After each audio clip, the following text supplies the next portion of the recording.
record. Okay, hello everybody. Welcome today for the end of April. Hopefully you guys are all hanging in there, and welcome to Enhancing the Accountant Bookkeeper Connection Series, featuring, of course, Jonathan Carter from KATA Accounting. So that's myself. I'm Tanya Hilt, CPB, founder of Cloud Business Services and Tanya's Bookkeepers Bootcamp. Most of you guys know everything about me, and if not, I don't know what rock you've been hiding under lately. Anyway, just kidding. And if we've got any new names to the call, welcome to the call. I hope you find it very valuable and continue to join us every month. So just a few accolades about myself and whatnot is I was Insightful Accountant's Top Canadian ProAdvisor for 2020, and Insightful Accountant Top 100 ProAdvisor for 2018, 19, 20. CPB Canada's 2019 Professional Leader of the Year, Practice Ignition's Top 50 Women in Accounting for 2018, 2019. You guys can continue reading. That's fine. I don't need to go through all of that stuff. Anyway, okay, so this webinar will be submitted for CPD credits through CPB Canada. I know we still have 2 outstanding ones. They do only meet every 2 months, and they have to go through that. So there is obviously a delay process. As soon as we receive approval, because of course they have to approve which one, you will be getting the credits for those as long as you've answered your 2 polls. So we have 2 polls that must be answered in order to qualify for the credits. A recording of the webinar will be emailed within 2 days, and certificates for your credits will be emailed within 2 weeks of us receiving approval. So as I say, there are still 2 outstanding, so they'll probably approve, at least the 2 or the 3 all at once, or at least review them and hopefully approve them all at the same time when they meet next. So KATA Accounting. So I've been collaborating with Jonathan and his team for a number of years. What I love about working with Jonathan and the team is, we've got multiple mutual clients together because they work in QBO. They've got attention to detail, outstanding customer service, and just when Jonathan and I first met, a lot of our the important factors. So we spent some time talking, getting to know each other, and how are we with customer service, and what is this and what is that, and we just seem to really align really nicely. And so we've been collaborating together on lots of projects, lots of times over lots of years. So I can't say enough more. Okay, exactly. Many more to come. Exactly. So, and I just can't say enough about Jonathan. He's obviously, he's an advocate for this. And before Jonathan, I have to say, I actually had zero respect for accountants because I had all the accountants I had connections with or interactions with treated me very poorly and spoke down to me. And so I just had a really negative experience at all. And then I met Jonathan and realized it's not a group, it is an individual thing. And I just had a really bad luck of dealing with the same type of individuals. So Jonathan is responsible for my many years ago, newfound respect for the accounting industry. So that again just says a lot about Jonathan. And he stepped off camera for a moment. Oh, there we are. You're back. Yeah. Okay. I didn't want to be doing this on camera. It's That's okay. Perfect. All right. So I am going to pass this over to Jonathan now. I'm going to stop sharing. Jonathan, you can start sharing and you can take it away. Thanks, Tanya. So a little bit about me. I am the founder of KATA Accounting Solutions Professional Corporation. A member of the inaugural Intuit Accountants Council, the long-standing relationship with Intuit. Some of the projects we've worked on collaboratively have been related to Intuit. I was a recipient of the 2018 Inspire Accountant Award for contributions to the future of the industry. That was probably the most flattering thing that's happened in this journey for me. We are elite ProAdvisors. I am QBO Advanced Certified. Our entire team, the first thing they do is get QBO Basic Certified, and then within 6 months to get the Advanced Certification. I'm considered a trusted advisor for several cloud bookkeeping firms, and we work with them collaboratively on customer issues and sometimes on their own issues. I am considered a thought leader in technology and accounting, and we love working with technology companies. Our major book of business is in content creation. So our tagline is communicate, collaborate, and innovate. So today we're going to be, this is kind of an interesting one. For those who don't know, my wife is a coach. And so we have a lot of very interesting discussions about a variety of things. Today's webinar is very subjective, and it was the fallout from one of those discussions of what are the top 5 things that you would advise to a customer. We were discussing from both my perspective and her perspective. So these are my top 5 that we pulled out of that conversation. And of course, speaking with Julia, we're able to kind of understand what it actually means. And so that's how the agenda came up. Now, the agenda is not in this specific order because these are priorities or anything. This is just kind of seemed like logical order to me. So we're going to talk about the can, and that is what can you do? The do, and is in what do you do? Watch, which is in where are you watching for information? How are you filtering those ideas? Organize, which is, well, it's pretty self-explanatory, and then build. And build is kind of from a different aspect, not really from building, just from building a business, but more from I guess, kind of a life perspective. So all of the poll questions today are extremely subjective. So the first one is, what is the most important thing a business owner can do? A, organize the organization's documents and data. B, continually learn how to do new things. C, do the work and make sure it gets done right and on time. D, keep watch of the daily news and industry trends. Or E, develop a terrific workplace to work at. So we'll give it a couple minutes, or a minute or so. And just a reminder, both polls need to be answered in order to be eligible to receive any continuing education credits that, if approved. So we've got, perfect. We'll stop now because all 12, all attendees have voted. So we'll end polling. And here's the results. It's a very interesting responses. I think that all of these have a place, and what is the most important is really where are you in your journey, right? So let's go into my thoughts about some of these, and I would encourage questions, comments, and so on. So anybody who's talked to me knows I'm a big believer in mindset, the growth mindset over the fixed mindset. That allows us to learn how to do things. It allows us to get to the can of what can my company do. Information these days is out of a fire hose, so selective learning is pretty important. What are you going to focus on learning? How are you spending your time? Just kind of as an aside, in speaking with a variety of people in my social circles around the world, because I have spent significant time overseas, it really seems to be that there's almost like 2 trains of thoughts right now with the COVID pandemic. The one is binge watching like crazy and, kind of almost getting addicted to the news and watching that as much as is possible, which is sometimes like beyond what healthy levels are.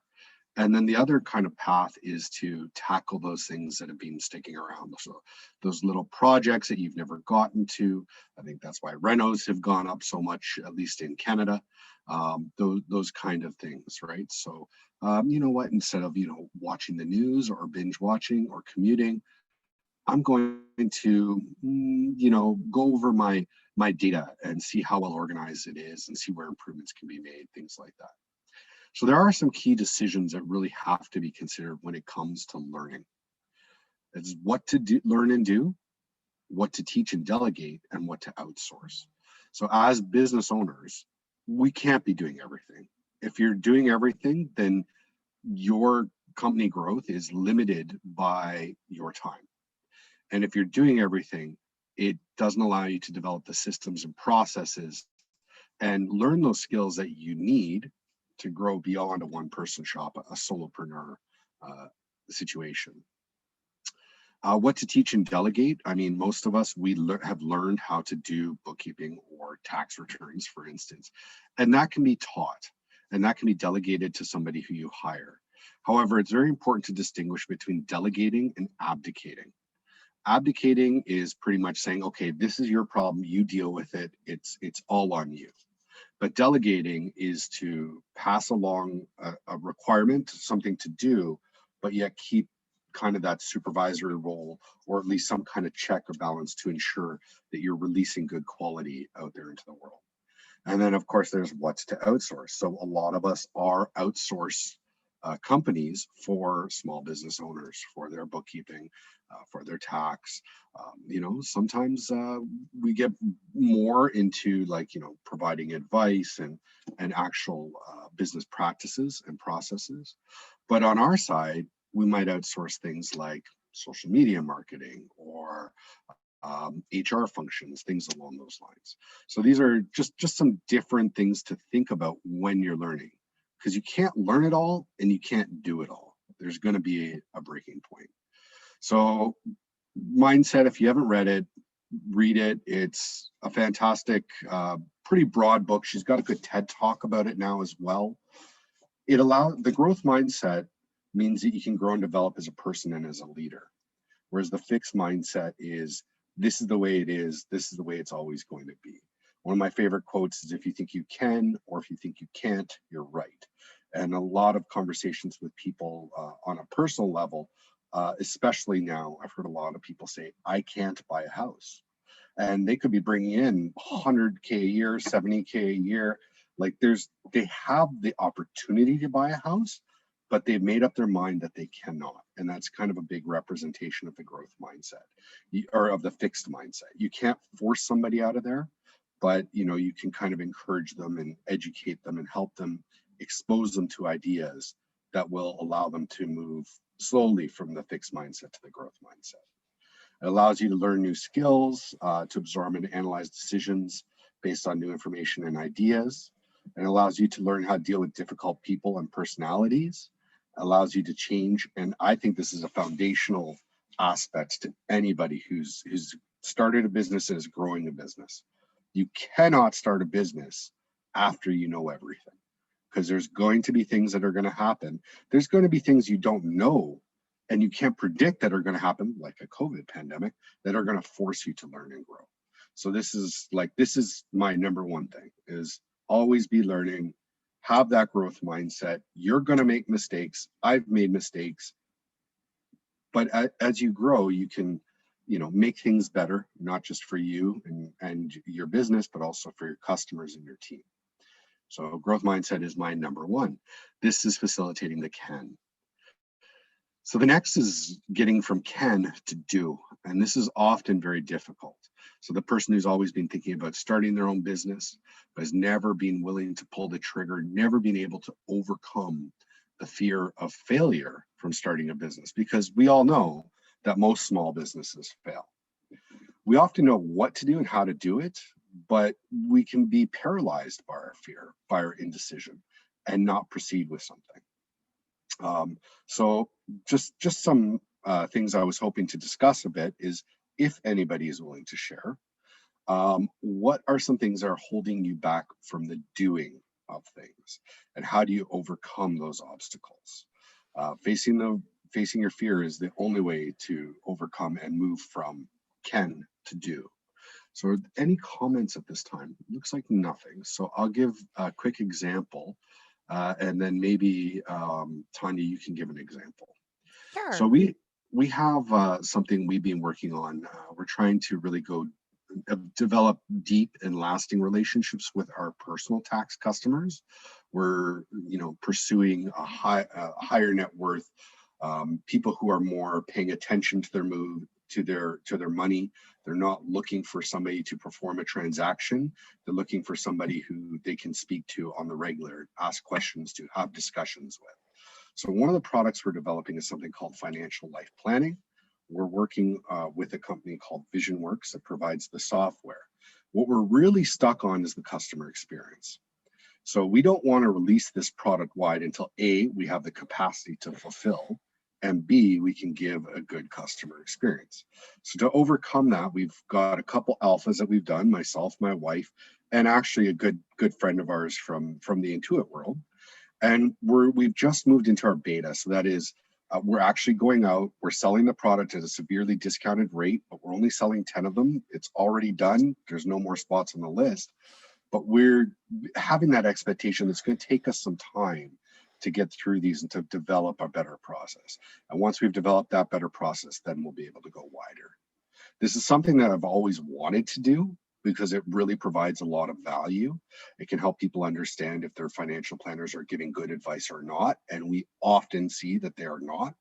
So these kind of things can really provide a lot of value to customers. That's why we're developing it. But it's something that I've always been a little bit scared of because it is very involved and it goes into a lot of realm where as a CPA, I'm not insured. I'm not able to sell product or give people new investments and things like that. So we don't. So it's kind of interesting. And also the price tag is fairly high on it. So there's also that fear of, oh, I'm asking for too much. But yeah, just an example from my world. Tanya, did you have an example you wanted to go through? I did, actually, and it's my COVID example. So first off, when you said that, I want to just state that Yoda popped into my head. The Yoda quote that, no, try not, do or do not, there is no try, right? So it's you either do it or you don't do it, but you're right, it's a mindset thing. And even Yoda knows that. But so what it was is we look at COVID, and I think a lot of us probably can relate to something like this. So it's my COVID story, which is actually changing my future path as well. So I had a full-on breakdown. Some people know this, some don't, on day 3 of our first lockdown a year ago, because I had had 2 weeks of everything coming at me on the TV of what was going on over in Europe and the US, and, and then the lockdown. And then all of a sudden, a person mentioned to me that, Tanya, you're high risk for multiple reasons. If you get it, you're probably mortality rate. So I'm now worried about my personal health. What's going to happen? Again, worst things. What's going to happen with my clients? What's going to happen with my business? My client shut down, my business shuts down. I was like, worst case scenario and everything. I woke up the next day and I said, I need to change my mindset. What was my fear was my business closing down because my clients losing their business. What's the way to overcome it? I went head on and I went straight to the other end. I can't control, on one side, just focusing on my business, if my clients close down, if they have to shut their businesses and what happens to them. What I can is I can flip to the other side. And I started really working with my clients.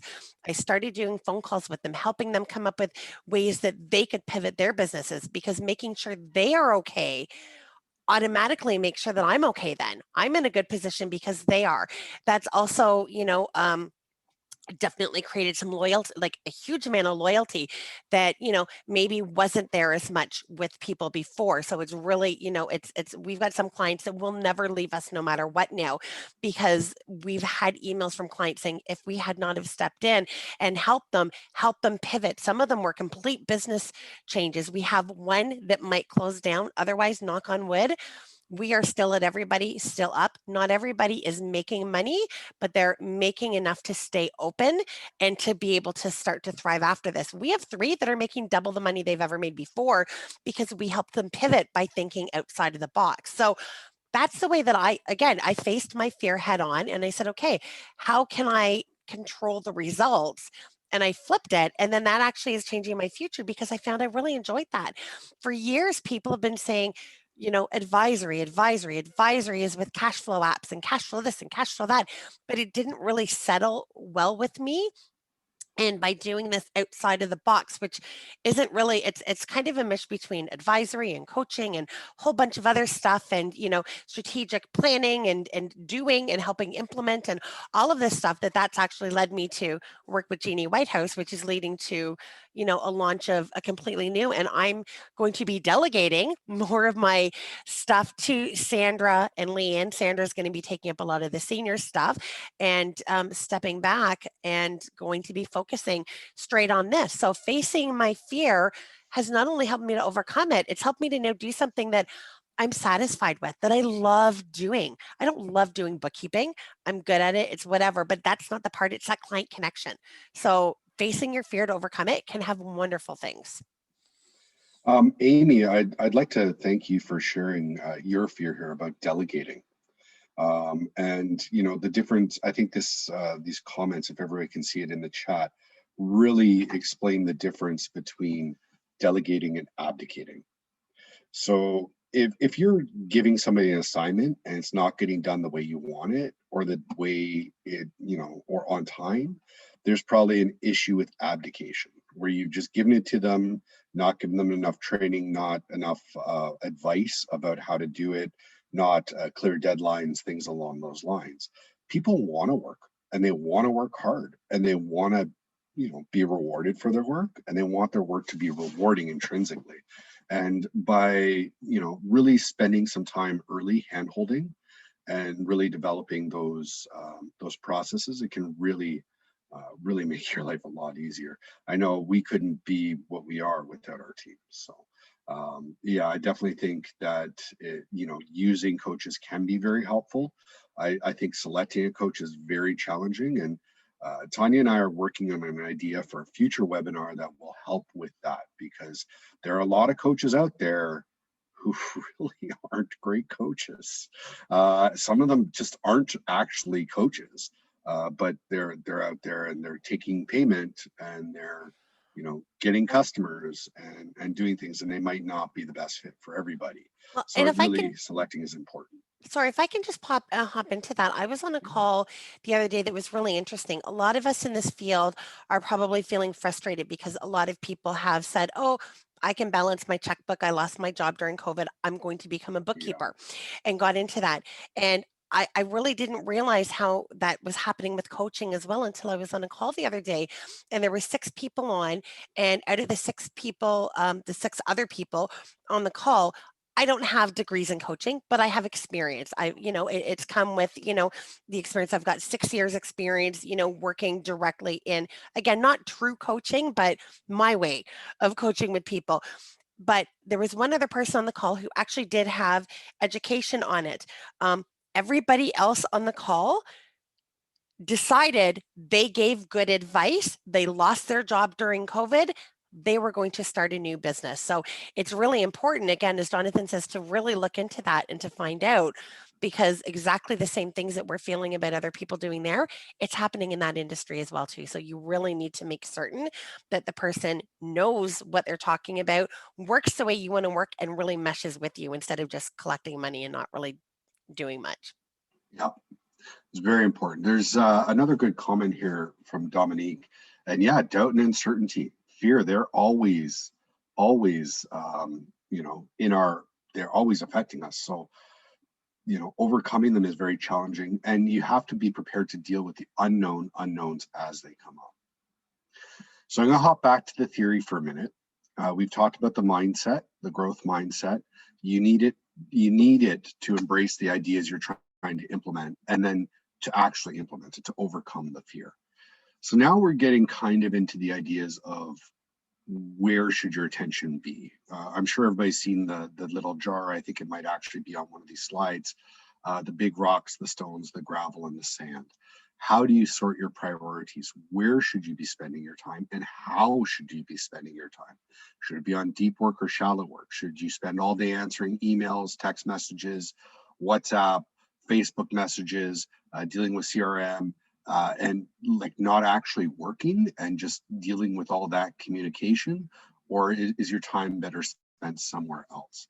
So I'd encourage, again, this is going back to some of the books I've talked about before. The deep work is, I believe, Cal Newport, Mindset, Carol Dweck, and the 4 quadrants of productivity. This comes from the Franklin Covey people. I can't remember the names of the people, but the book is 5 Essential Choices to Extraordinary Productivity. And really, it's about living in Q2. What are you doing in Q2 to advance your business, to take care of your customers, to take care of your team? Because these are very important, whereas a lot of the other things really can sometimes not be. They can be delegated, they can be systematized, they can be automated, things along those lines. So just some more back to the theory ideas. So another one was watch and pay attention. So we all know about COVID. We've been on a learning growth like crazy right now. I am registered for my vaccine, but haven't had it yet. But you know, CWS, TWS, CERS, CERB, CRB, CEBA, COVID, I think we need more acronyms. I don't know what you guys think, but there's definitely not enough surrounding that. To give you an idea of what I do watch the news once a day in the morning. It's the news from the prior night. I figure if the world starts blowing up and anything really urgent comes up, somebody will let me know, be that through, Facebook world or a text message or whatever. You're going to find out if something that serious is happening. If you sit down and you just watch, like Tanya, I know that experience. I really went through it after 9/11, where I just sat there and I probably watched CNN for like 3 days straight. And I realized what kind of impact it was having on my mindset and on my mood. I don't know if anybody's heard the story of the two wolves, but essentially you have a wolf that is all things good, a wolf that is all things bad, fear, hate, and so on. And they're always fighting within you. And the wolf that wins is the wolf that you feed. So if you're feeding your fears, you're going to be more scared, things along those lines. There's things to be aware of, especially with industry trends and technology for us. For legal and tax issues, consumer trends, those are things that are important to watch. One thing, for instance, we're all aware of the advances in AI and machine learning and the impact that's going to have on our industry. So that's a combination of both. Consumers are less patient. They want fast turnaround times. They expect a lot of times things to be a transaction and not a relationship. And that's what we're really trying to focus on, is the relationship with our firm. And then from legal and tax perspectives, something that the wider community might not be aware of is notice to reader statements are going away. They're going to be replaced by, I believe it's called compiled financial statements. And those will be required with every T2 tax return. And that's considered an act of public accounting. So this could have a big impact on bookkeeping firms who are producing notice to reader statements and things like that. So it's something to get educated about and to learn about and determine if this is something that is a core to your business and you want to keep, or if it's something that you just want to let go of. And I would just give another applaud to Tanya for letting go of taxes, because she seems so much happier this year. So let's ask some questions here again. Where are you getting your information? Is it a partisan source? Does the provider of the information have a vested interest in how it's received? So for instance, if we're watching the QuickBooks Twitter handle, well, everything from QuickBooks Twitter handle is going to be partisan. It's going to push us towards QuickBooks environment and purchasing from QuickBooks. That's the job of that Twitter handle. If we're looking at government sources like, the federal government, provincial government, they are to a degree still going to be partisan. They're going to be determined by whoever's in power at that time.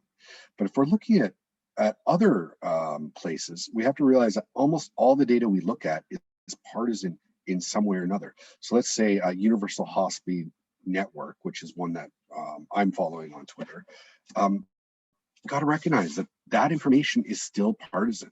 It's from healthcare professionals, yes. It's based in science, yes. But it's also pushing towards more funding for the industry. So those are things to really, really think about. Another thing is it a trusted source? Do you look at what you want to look at, or do you seek a broad range of ideas? And, personally, I've had a lot of different experiences, and I think it's really helped a lot. Just kind of randomly, one thing that I really noticed amongst accounting professionals is they tend to network amongst accounting professionals, which is, I thought, kind of odd. You're sitting in that echo chamber, and that's where you're looking. You're not getting the opinions of people who you might not agree with 100%. So the other day, I had an interesting conversation about why herd immunity is very risky, a risky proposition as compared to actually immunizing the population from an actual mathematical standpoint. It was a very interesting conversation. We didn't agree at the beginning of the conversation, but the person understood my point, was like, I never really thought of it in that way. But at the same time, I understood their point that, the vaccinations doesn't really seem to be coming fast enough. It's an interesting concept. I'm not going to get too much into the details of that, because everybody has their own opinion. But the point is, are you only looking where you want to look? Are you only accepting of ideas you want to accept?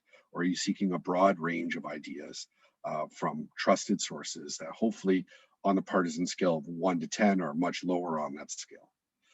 Another thing is, how much information are you trying to take in?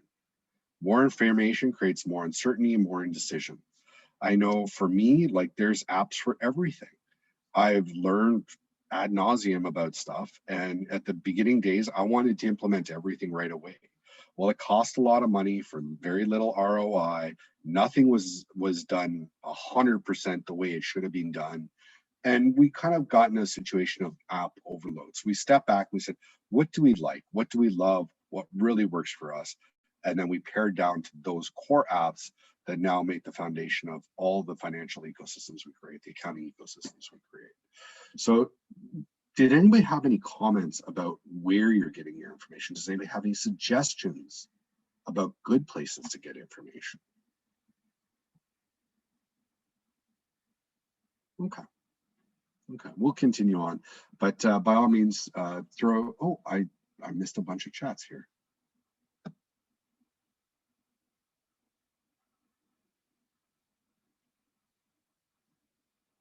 Thanks, Amy. Thanks, Dominique. Yeah, I watch the CBC National in the morning, every morning. I kind of have it on while I'm making coffee and breakfast. Time blocking is vital. If you don't control your time, you're letting other people control your time. And then at the end of the day, you don't have your time, any time left. It is also very important to take breaks. We can't operate at 100% all the time. Sometimes, you do need to sit on the TV or sit on the sofa and veg out to some TV. Sometimes, you need to go for a walk and just take in the scenery and not a screen. So those are some ideas. Yeah, the whole echo chamber idea, it's dangerous, and it's hard to identify when you've fallen into it, and it's very easy to fall into it, and I'm guilty of it. Do you have anything to add, Tanya? Or are you? No. Okay. So No, not really. But the source of information I think is key. Just simply because, again, when I had information coming at me, what is the purpose of it? And you're absolutely right that they're jaded. Everybody has their own agenda. So when I look now, I haven't watched live TV since, last March, since my breakdown, and I have no intentions of it. I fast forward through anything that's recorded, and where I get my information is I go directly to our public health, like the COVID information. I go directly there. Anything on CRA, it's like, no, there's so much information there. Go directly to the source, the CRA website. So it depends on what I'm looking for, but you're absolutely right that that's vital, is to make sure that it's a trusted place, and that you also recognize that, again, it is, it definitely could be impartial. So you have to keep that in mind as well. So that's all I have to add. Yep. Good comments. Good Yep. comments. Okay. I did a webinar about communication, or not a webinar, sorry, a speaking opportunity for, was it the Toronto Accounting and Finance Show? I think it was actually Tanya who connected me with that. And it was about communication. And one of the things that really is important in communication is organization. Where is the information? Where is it? What is it called? There's nothing worse than going looking for, oh, I know I have that NOA somewhere, and it's called scan 005. All that time that you waste looking for it could have been solved with a few extra seconds of work on the front end. It's actually something that we're working on getting better at. And unfortunately, customers don't see it the same way. So when we get that kind of information from customers, we actually have to go in and label and say, what is this? So that when we go to search for it, we can find it. Where is your information? Is it spread amongst a bunch of different locations? Is it on sticky notes on your desk? Is it on, your to-do list? Is it on, Slack? Is it on WhatsApp? Is it in Google Drive? Is it on OneDrive? Is it on your hard drive? Those are some different things where if you have to go looking for it, every time you go looking for it, you're spending time unnecessarily. Getting those things organized will save you thousands of hours over time. Ensuring you have good backups will really help too. So just a recent story, we did have somebody remove a file from a customer folder, And because we are on the Google Business, which includes Google Vault, we're able to find the folder, find the file that was removed, see who removed it and when. So that was a very interesting exercise to see what had happened and trace back where our hole in that data was. But without that, having that in place, we would have lost that data forever. So it's something to keep in mind. The workflows. What is your workflow? Where does your team look for information? What happens when things go off the rails and it gets outside the workflow? That's really a big part of the challenge when it comes to delegating, is making sure that people understand that the work, how it should be done, and what order, and where they need to look for information, what that information should be called, things like that. CRM is something that I've been rather weak at, but I'm trying to get stronger at. Big part of that is, who are my customers? That's business intelligence. So who are we working with now? Who do we like from that set? Like, what subset is that? How do we communicate to that subset that we want more of, so we can grow in a good and sustainable manner? So these are just some food for thought here. Oh, good for you, Ben, cleaning up your files. Yeah, we have we kind of got caught this tax season in a data migration situation, and we still have maybe about 8%, 10% of our files are sitting in an old system, and it's painful when stuff is not in the right place and not called what it should be called. So number one on this ideas page is keep your data in one place and use a naming convention. That naming convention, I can't emphasize it more. It really will save you a lot of time. Keep your communication channels in your system and train people how to communicate with you effectively. This is sometimes family and friends. So for instance, I actually had to train my mother that if it wasn't in my schedule, it wasn't going to happen. So we actually now are in that situation where if you know, we have a family thing or whatever, these days, of course, it's all Zoom, I'm setting it up anyway, and it's going in my schedule from that. But just to help make sure that things get tackled appropriately. You know, we all deal with friends and family customers, and it's very important to let them know that, like, hey, if you text me, that information can get lost and not get communicated to the team that's doing the work on your behalf. So it's really important to communicate in this manner so that everybody has that information. You know, some people will take to it well, some people need a bit more training than others, but if you can keep your communication channels smaller, it will really help. Another recent example, I had contacted from somebody on LinkedIn. They want to have a meeting. I was like, great, we can't take the meeting before May 3rd. So here's our scheduling tool. You know, please schedule. That goes into the calendar, that gives us the email, that gives us the phone number, goes into our system, allows us to put that communication where we need it. Sometimes when people have a question, I'll be like, listen, if you can send that in an email to contact@kataaccounting.com, me or one of my team will get back to it. But if you just text it to me, it could get missed, it could get forgotten, it could get overlooked. So some thoughts there. Have defined workflows documented. Make sure the team knows what to do and when it is necessary to go outside the normal workflow, which is predominantly driven by the first 2 points: communication that occurs outside the workflow, or data not being in the right place and or unidentifiable or uncompatible, which happens sometimes. And try to keep the work contained within the workflows, constantly revisit them. We're doing an after action review in May to revamp and prepare for tax season 2021. And that's going to include time blocking. Thanks, Bev. For, was it Bev or was it Danielle? Somebody said time blocking earlier anyway. But yeah, we're going to use time blocking to kind of improve our turnaround time and our process with regards to making sure we have all the information. Because quite often customers will think they've given us all the information and they've really just given us a snapshot or piecemeal information. So Amy says the smartest thing that she did for tax season was create an index and naming convention for tax information. It's vital. It's vital. Nothing worse than sending somebody else's tax information. As a CPA, that could get me in real trouble. So it's very important to keep that information organized. So the last thing that I want to talk about, and I think this is something that I've really been focused on in the past, I'll call it a year and a half, is building my environment. The people around me are the most important thing. Who am I spending my time with? Who do they affect you and how? Who supports you? Who are the givers? Who are the takers? So just kind of one example of this. I do have a member of my family who's extremely negative, very entitled, and very, for lack of a better term, very, very lazy. And this has a negative impact on the people who are around them. Unfortunately, there really was no option for me other than to just lessen the amount that I allow them to affect me. And that meant spending less time with that person. I don't like it. It's not the ideal situation.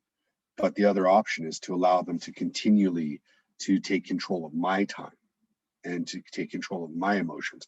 And I just didn't want to allow that anymore. Physical environment is also very important. Is it safe? Are you going to suffer from repetitive stress injuries? Some of the investments I made, I just recently bought a new chair, which will be delivered in July. I'm very excited about because I spend 8 to 10 hours a day in the chair, right? I got a standing desk, so we can do those kind of things. The standing desk comes so that your arms are at right angles when you're typing. You shouldn't be reaching out. You shouldn't be reaching up. These kind of things can cause shoulder pain, cause wrist pain, elbow pain, those kind of things. So those are things to keep in mind.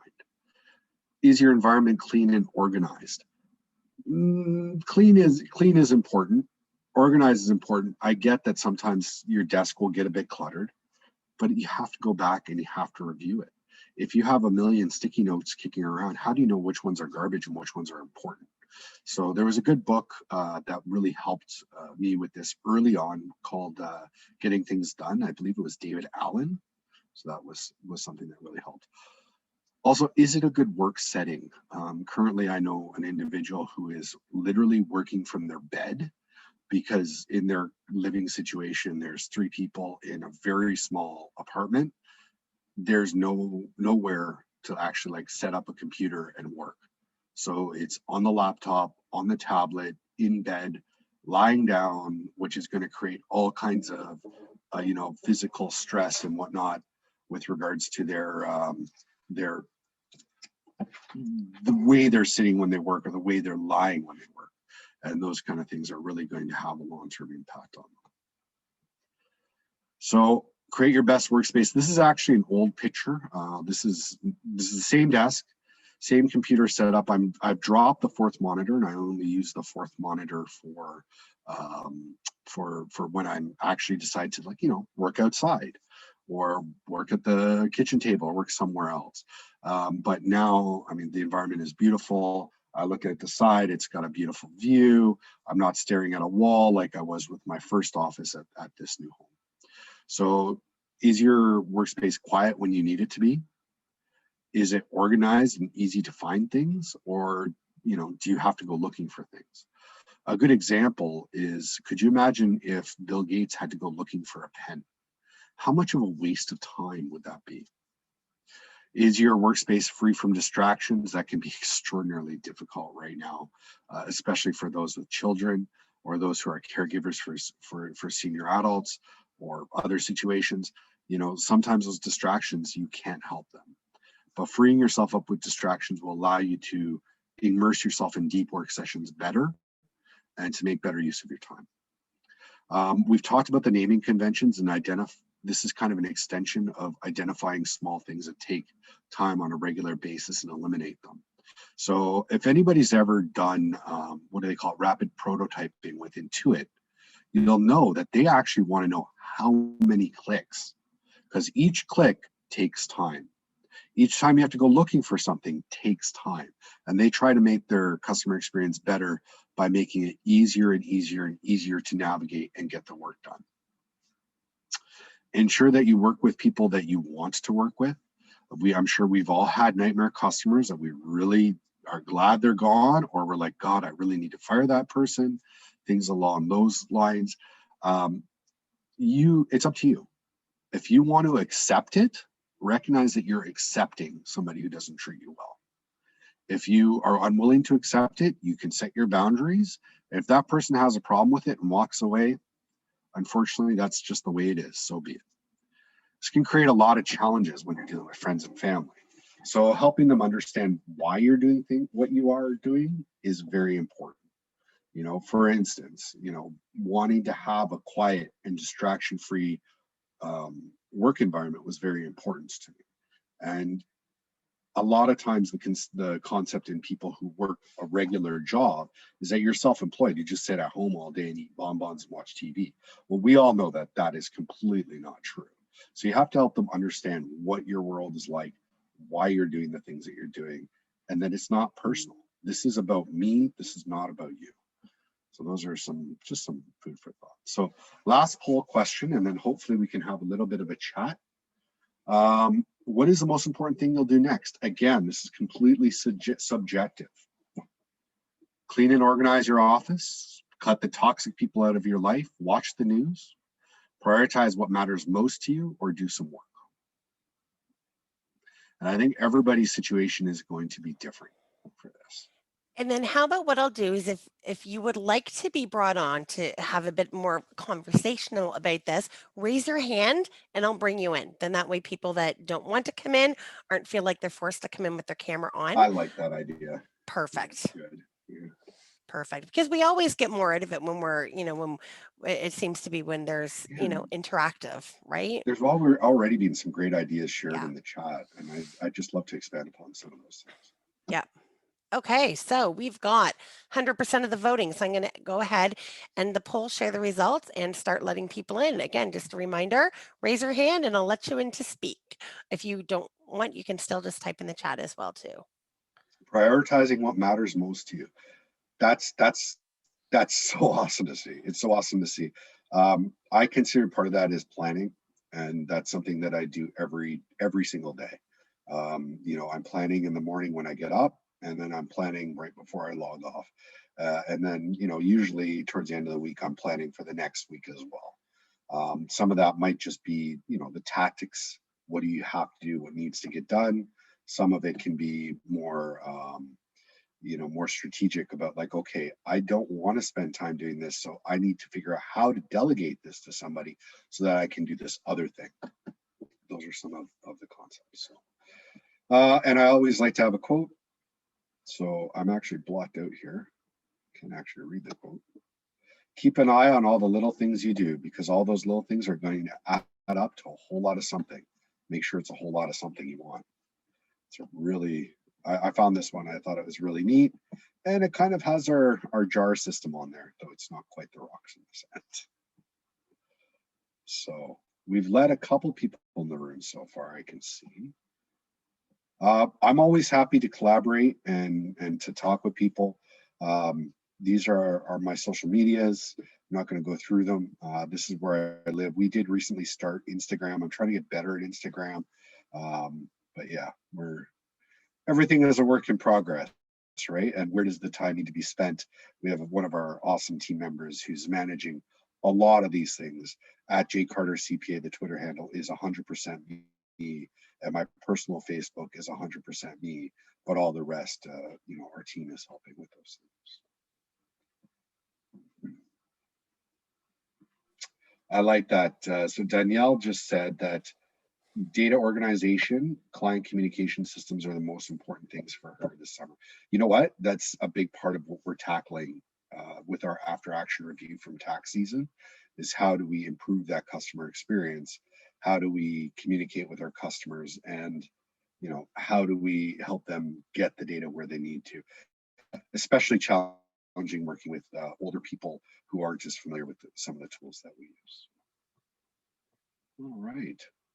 So I see we have Seema, Bev, Amy. Did you guys have anything you wanted to add in?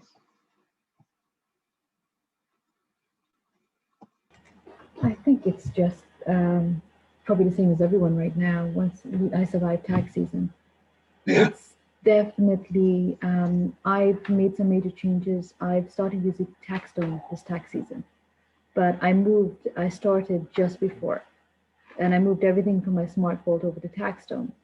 So there's a lot of conversions I need to figure out, and I'm really, really hopeful the way the pipelines work that this is going to make my tax season so much easier next year.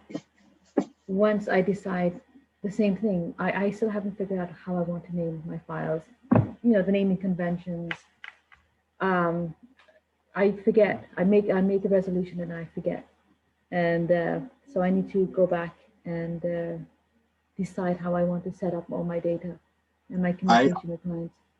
I'm happy to share what we use for our naming conventions. I'd be very, very interested to hear what everybody else uses too. So we use date, item, name. So like 2020 T1 John Smith, right?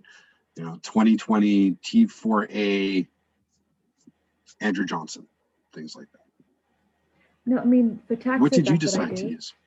But my problem is I think English, so my dating is always English, and like written out like Wednesday. No, day, like British year. English, like British English. Day, month, year.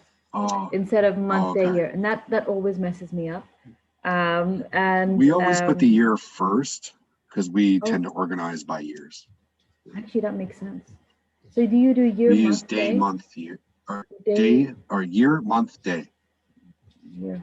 I have mine broken into years. So like we've got, so I've got a folder called taxes, and then each client has a folder, and it's always last name, comma, first name. And then inside that folder, we then break it out into the years so we can see where we're at. And then we use like an index. So like I have letters A through Z. And so always like B is always T slips. And then there's an order that they need to be in. And then like K is tuition. I have, and then everybody has that list. So you can very clearly see which is which. So our naming is like the letter. So A is like the information. So if they handed in like an email information, or if they handed in the intake form, like that kind of thing. So it's always at the top. And then it's last name, comma, first name. So even though they're in that folder, because what if it's not in that folder?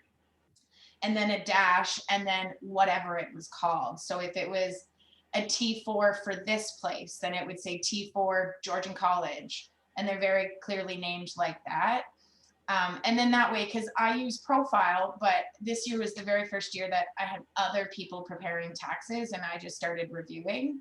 So what I started using was in Profile, you can use the attachments. You can attach hyperdocs and things like that. So I then got her into that. So I no longer had to like really look at everything else. Like all of the slips were directly into Profile, and you can tell where they are. That was That's a great idea. We handled that, especially because last year I did 90% of the work, from the point of the intake to the preparation to the handing off. This year, I can very confidently say I'm doing maybe 20 to 30% of the work, because my intake system is gone. Like my assistant blows me away on a daily basis.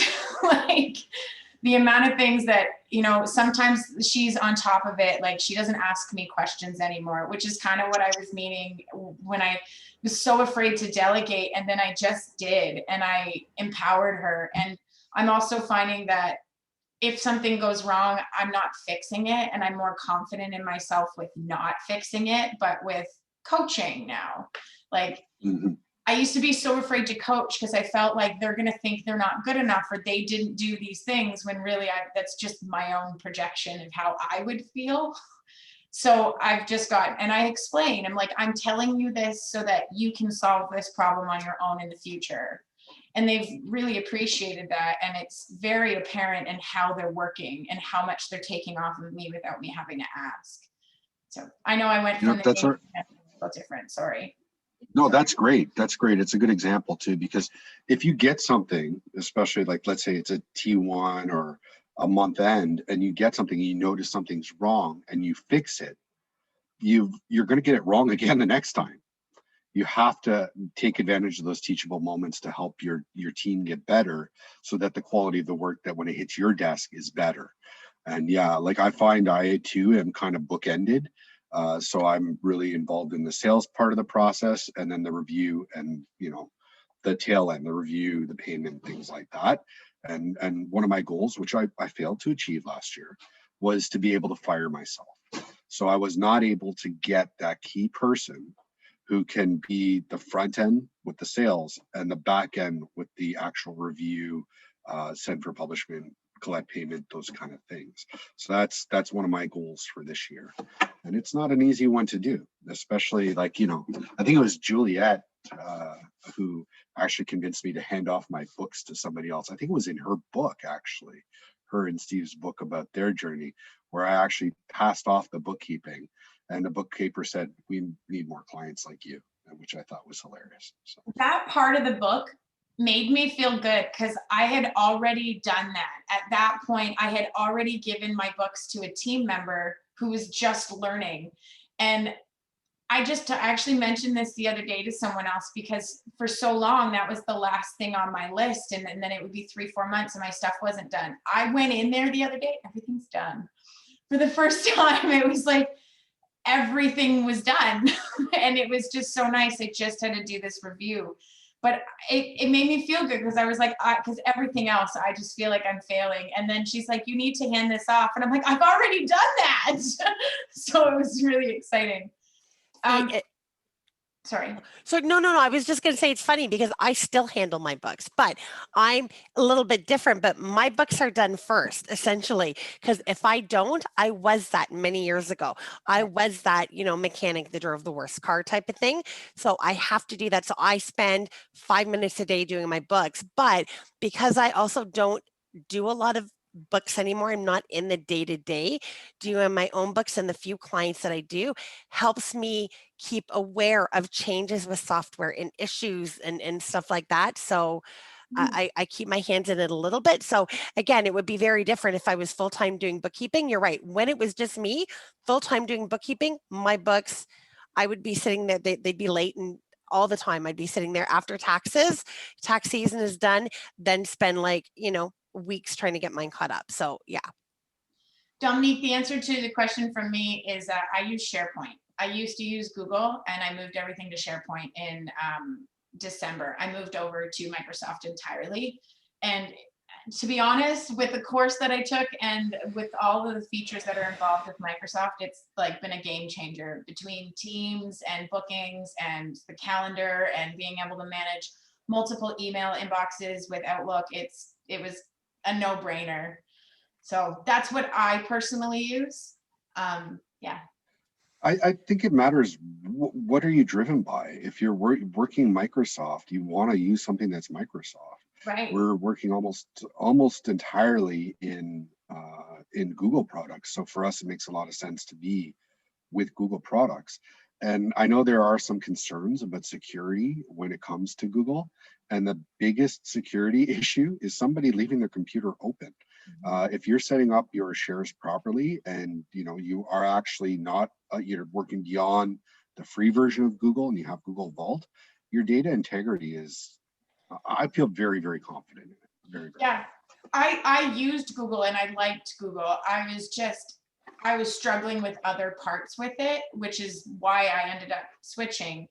And like, I still have some of my things on Google. I just need to move them over, but it happened before tax season. And then we all know tax season. So that took a back burner, but it will happen. The main point is that my team knows where to find things and we move the main stuff over and anything else is searchable at this point. And if you have a good naming convention, then it doesn't matter where your stuff is because it's searchable. That's the biggest thing about a naming convention.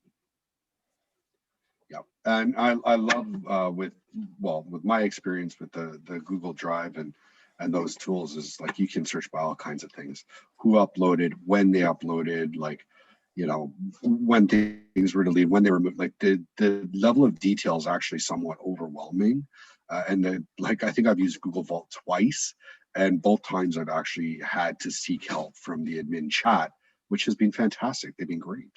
So, I mean, there's many different ways. Just a comment though, I do, and this is just out of sheer paranoia, I do completely back up our Google Drive once a month, and it's automated. So it just backs up to the hard drive here, and then overwrites the last backup that was done. And we, the main reason I moved from Google was around the time that they released that they would no longer keep things in their recycle bin for more than 30 days. So I ended up going into the recycling bin to check what was in there. And I had a whole bunch of files that were somehow deleted that shouldn't have been deleted. So I restored them, and then it made this giant mess of my Google Drive because they weren't actually deleted files. So it was just really Interesting. I couldn't understand what was going on. And then I had triplicates and triples of everything. And it was just like, okay. So we ended up, that was the main thing that made us move. We felt that it was just a little messy and we needed to pull what we knew we needed out of there. We backed up everything else that was on there on an external hard drive. And then it's just like, it doesn't matter what happens now. We have it all here should we need it. But that was what scared me the most about Google when that happened. So when that happened, I think didn't it's care. great. It wasn't a very efficient or effective for us the way I had things set up. And I moved and I took the course and I put the actual link to the course in there, Dominique, for you as well too. Yeah, you were talking. So while you were talking, I got to look, right? So, but we took the same course, and it was kind of when I heard that from Amy, I was like, oh my gosh. And then I actually did happen to notice a couple of things disappeared. I'm never going to completely get off Google Drive. I was never comfortable with the fact that it's not a Canadian server. Microsoft is a Canadian server. What I found out during a call that Amy and I were both on, and then the solution came up because we've got Kathy Badry, who's a boot camper as well, created the course. Because I said to her one day, I said, Kathy, everybody's asking you this, create a course. So I took the course. I didn't even ask Kathy the cost. I'm like, okay, what's the course? Amy's in, whatever. Let's try to utilize this. And then getting in and finding out how much is already in the like $8.40 US that I pay is ridiculous. So it's going to save me like within a year and a half, and I'm only utilizing less than 25% immediately, but within a year and a half, the course is paid for itself easily with what I've saved. Some people have saved the money just in within 3 months. I think Carol has within 3 months, she'll have paid for the course because of what she was using to be able to, she was on Citrix ShareFile. But it's just that, and there's different things. I'm not going to be using everything. Amy's using some more things than I'm using in it because I've got different things. So, but part of it is, what you're comfortable with, what you want to do, the cost, it can be like app overload, but it's also when you get in there and see what Microsoft has in their Microsoft Office for Business. I tell you, it's not just Excel and email and Word and PowerPoint and OneDrive that I thought it was. It is, and yeah, Simon, I think your husband does a lot of that too, right? Well, no, it's not him, but before I look at any app, I look at if Microsoft has it. And 90% of the time, Microsoft does have it. Microsoft has done it so well, but they've been doing it for so long. I do the bookings and I do my to-do. I use to-do. I don't use ClickUp. Yeah. And, I'm using a lot of things. The only reason I'm not using it for file storage, I was talking to Kathy about this before, was because TaxStone is pretty much the same cost to share as SmartVault, but it does, it'll pull attachments from emails from my clients and put them in their folders automatically. I can do renew tasks. It does all any of my monthly and whatever workflows. And for tax season, it is beyond stupid how completely easy it's made it this year, with the auto sending of emails, to requesting information, to providing them questionnaires for them to fill in. I've heard good things about TaxStone. It is ridiculous, and they're constantly adding features because they're very into obviously growing.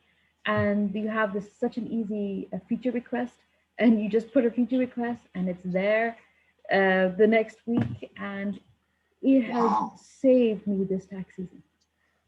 Yeah, I've heard really good things about it. I have multiple kids, too many, and they're all at home. And there's 2 right now across the table from me. And it's so hard to focus because I have to keep an eye on them while they're working. Otherwise, nothing's getting done. And it saved me this year. I don't know how I did survive tax season without it.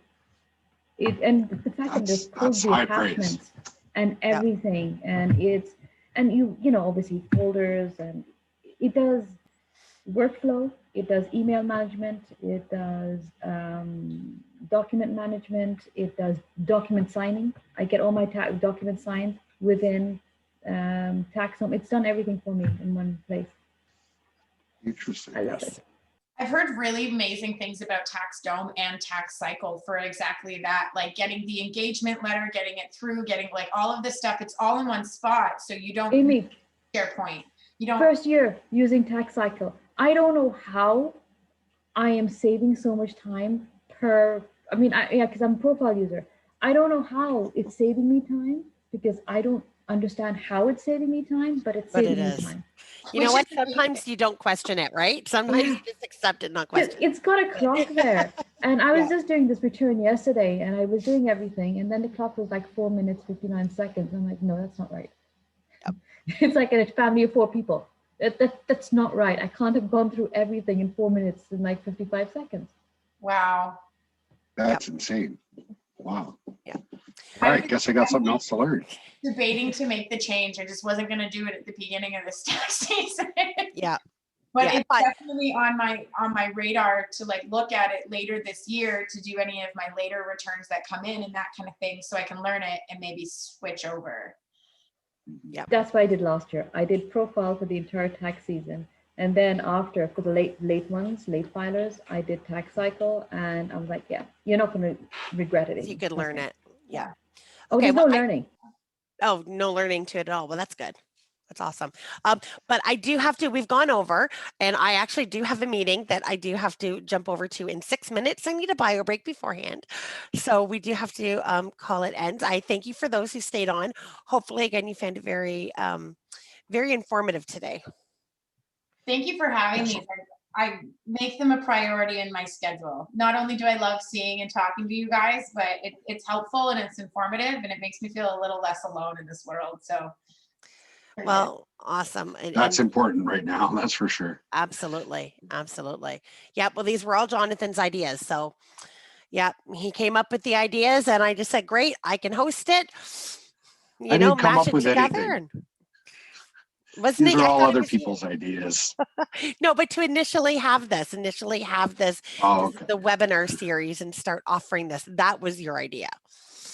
Yes. And you're right. Oh, sure, Everybody I'll else take out credit. there, everybody else, that's the way I remember it anyway. So, but you're right. The ideas come from exactly what everybody's looking for. But all right. Well, thank you very much again. Thanks again to everybody who held on, and Thanks, have everyone. a wonderful week and enjoy the next few days. Take care, Take care, everyone. everybody. Okay. Bye. Bye.